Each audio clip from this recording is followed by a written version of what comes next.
여러분 안녕하십니까? JBC의 뉴스입니다.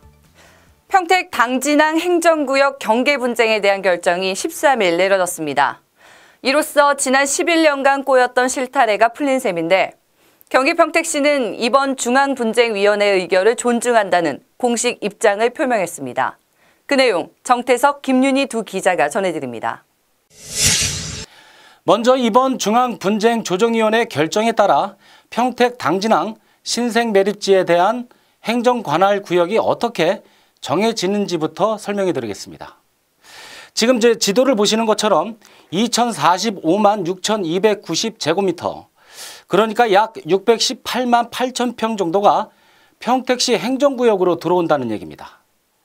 지금 개발이 한창인 고덕 신도시보다 약 100만 평 정도가 더 큰 규모라고 이해하시면 되는데 당연히 땅에 대한 소유권도 평택시로 귀속됩니다. 통신과 전기, 물, 심지어 해양사고 처리까지도 평택시는 지난 11년간 행정서비스를 이곳에 지원해왔습니다. 사실상 평택시의 관할이 아니었지만 입지적 여건 등을 고려하면 신속하게 대처할 수 있고 무엇보다 모든 행정적 여건이 당진시보다는 평택시가 우월했습니다. 평택시는 이런 이유를 들어 지난 11년간 이곳 신생매립지에 대한 행정구역 관할을 평택시로 귀속시켜달라고 중앙정부에 요구했던 겁니다. 결국 중앙분쟁위원회는 이 같은 부분에 무게를 두고 최종 의결한 것으로 알려지고 있습니다. 이 같은 결정에 대해 평택시는 합리적이고 올바른 판단이라며 공식 표명했습니다. 계속해서 김윤희 기자가 전해드립니다. 공재광 평택시장은 14일 오전 10시 시청 종합상황실에서 긴급 기자회견을 갖고 중앙분쟁위원회가 발표한 평택 당진항 행정구역 의결에 대해 공식 입장을 표명했습니다. 공 시장은 먼저 평택 당진항 신생매립지에 대한 평택시 귀속 결정은 평택의 자존심을 되찾은 뜻깊은 일이라고 전했습니다. 그러면서 중앙분쟁위원회의 이번 의결은 객관적이면서도 합리적인 판단에서 나온 결과라며 이는 46만 평택 시민이 뜻을 함께했기에 가능했다고 언급했습니다. 11년 전에 잃었던 우리 땅을 되찾는 쾌거이자 우리 평택시의 자존심을 되찾는 뜻깊은 날이라고 생각합니다.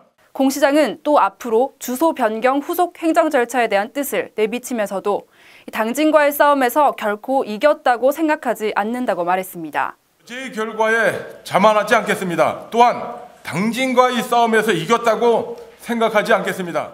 하지만 이번 결정으로 평택시의 경제적 효과가 어느 정도 되냐는 기자의 질문에는 말을 아꼈습니다. 지금 당진은 초상집 분위기인데 벌써부터 경제적 가치가 얼마냐 등을 따지는 건 예의가 아니라는 이유를 들었습니다. 건물까지 찾아오고 했는데도 서로가 보이지 않게 움직인 상황이기 때문에 그런 부분에 대해서는 좀 고려를 좀 부탁드리겠습니다. JBCN 뉴스 김윤희입니다. 다음은 지역별 소식 전해드리겠습니다. 오는 30일부터 다음 달 2일까지 제61회 경기도 체육대회가 안성에서 치러지는데요. 안성시가 성공적 개최와 차질 없는 대회 운영을 위한 부서별 추진계획 보고회를 가졌습니다. 13일 안성시청 대회의실에서 가진 보고회에는 황은성 시장과 각 부서장 등 60여 명이 참석했으며 부서별 담당 업무 추진 계획과 경기장별 인력 지원 등에 대해 논의됐습니다. 황은성 시장은 이번 대회에 참여를 위해 안성을 방문하는 12,000여 명의 선수와 임원단에게 따뜻하고 정감 넘치는 화합의 장이 될 수 있도록 철저한 대회 준비를 당부했습니다. 제61회 경기도 체육대회는 오는 30일부터 다음 달 2일까지 3일 동안 열리며 안성시 종합운동장을 비롯한 32개 경기장에서 23개 종목의 경기가 치러집니다. 앞으로 용인중앙공원과 이사주당 묘역 일원에서 자연생태 이색체험도 할 수 있을 것으로 보입니다. 경기 용인시는 이 일대 일원에 곰치와 참치, 도라지, 하수오 등 각종 산나물과 산약초 씨앗 2kg을 심었다고 14일 밝혔습니다. 시는 이번 파종을 통해 단순한 자연 녹지 공간을 벗어나 볼거리와 즐길거리도 함께 제공할 것으로 기대하고 향후 연차적으로 사업을 확대한다는 방침입니다. 학교 급식 시스템 구축과 활성화 방안 등을 담은 책이 발간됩니다. 화성시 학교 급식 지원센터는 14일 지역과 학교가 상생하는 먹거리 마을 교육 공동체 실천 방향을 제시하는 이른바 웹진 창간호를 급식 관계자들에게 발송했다고 밝혔습니다. 책 안에는 학교 급식 소식과 관내 계약 재배 농가 작물 현황, 공급 현황, 또 계절 로컬 푸드를 활용한 레시피 등의 내용을 담고 있습니다. 화성시가 직영하는 화성시 학교 급식 지원센터는 화성 지역 우수 농산물을 학생들에게 공급하는 시스템을 구축해 현재 65개 초중학교에 식자재를 공급하고 있습니다. 최근 잇따라 대형 사고가 발생하는 가운데 용인시 공무원들이 안전한 도시를 만들기 위한 체험 교육을 받았습니다.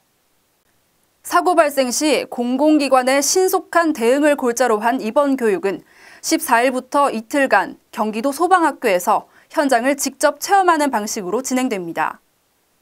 교육은 화재를 초기에 진화하는 요령과 심폐소생술, 자동 제세동기 등 응급처치 요령으로 이뤄집니다. 시는 현장 체험 교육을 공무원 전체를 대상으로 연차적으로 확대한다는 방침입니다. 경기 평택시 팽성농협 안송지점이 안정순환로에 있는 파라디아 건물로 확장 이전하고 14일 기념식을 가졌습니다.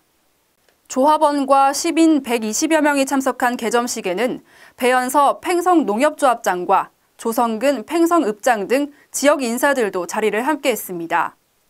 배연서 조합장은 지역 발전과 지역 주민의 경제적 지위 향상을 위해 혼신의 노력을 다하겠다고 말했습니다.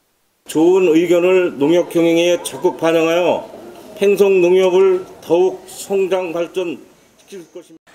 오늘 결혼 소식을 알리는 청첩장을 무려 3통이나 받았습니다.